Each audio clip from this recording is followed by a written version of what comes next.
Hi friends, అందరూ ఎలా ఉన్నారు? ఈరోజు నేను చేయబోయేది ఏంటంటే పరోటాకి గ్రేవీ చేస్తున్నాను. అది పరోటాకే కాదు, బిర్యానీకి బాగుంటుంది, చపాతీకి కూడా బాగుంటుంది. మీరు కూడా ఒకసారి ట్రై చేసి చూడండి. ముందుగా కావాల్సినవి ఒక కప్పు శనగపలుకులు వేసుకుంటున్నాను. కొంచెం రోస్ట్ అవ్వాలి అవి.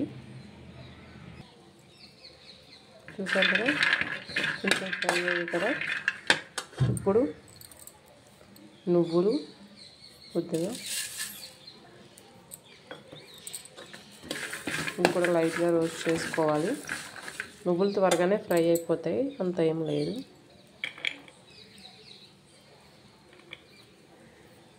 ఇప్పుడు జీడిపప్పు కొద్దిగా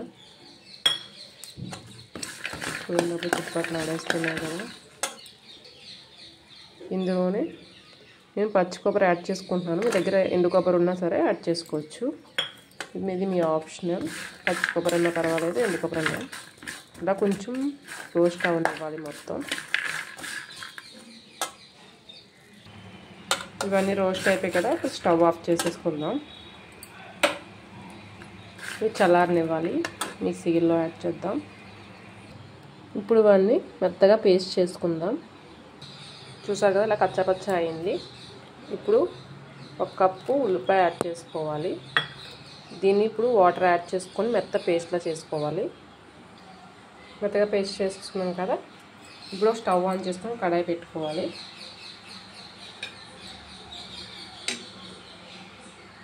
ఇప్పుడు ఇందులో 2 table spoon oil. 2 table spoon కన్నా ఇంకా ఎక్కువే పడుతుంది,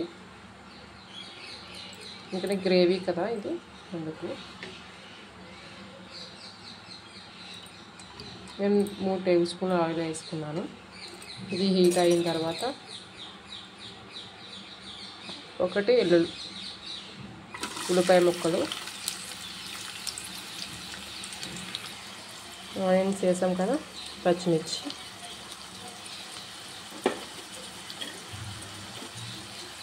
కొద్దిగా కరివేపాకు, ఇవన్నీ గోల్డెన్ కలర్ వచ్చేలాగా ఫ్రై చేసుకోవాలి. చూసారు కదా, గోల్డెన్ కలర్ వచ్చేస్తాయి కదా. ఇప్పుడు ఇందులో అల్లం వెల్లుల్లి పేస్ట్ పచ్చివాసన పోయే వరకు ఫ్రై చేసుకోవాలి. అల్లం వెల్లుల్లి పేస్ట్ ఫ్రై అయిపోయింది కదా, మనం ఆల్రెడీ మిక్సీ చేసుకున్న పేస్ట్ని కూడా ఇందులో యాడ్ చేసుకుందాం.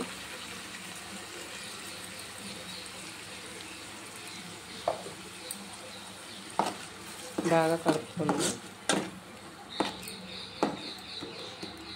ఇప్పుడు ఇందులోనే స్పైసెస్ కూడా యాడ్ చేద్దాం.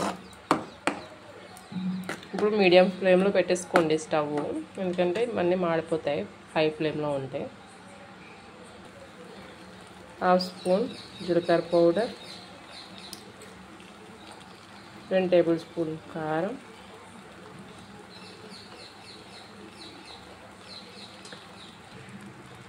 1/2 స్పూన్ ధనియా పౌడర్, 1/2 స్పూన్ మిరియాల పౌడర్. ఇవన్నీ బాగా కలిపేసుకుందాం పచ్చివాసన పోయే వరకు.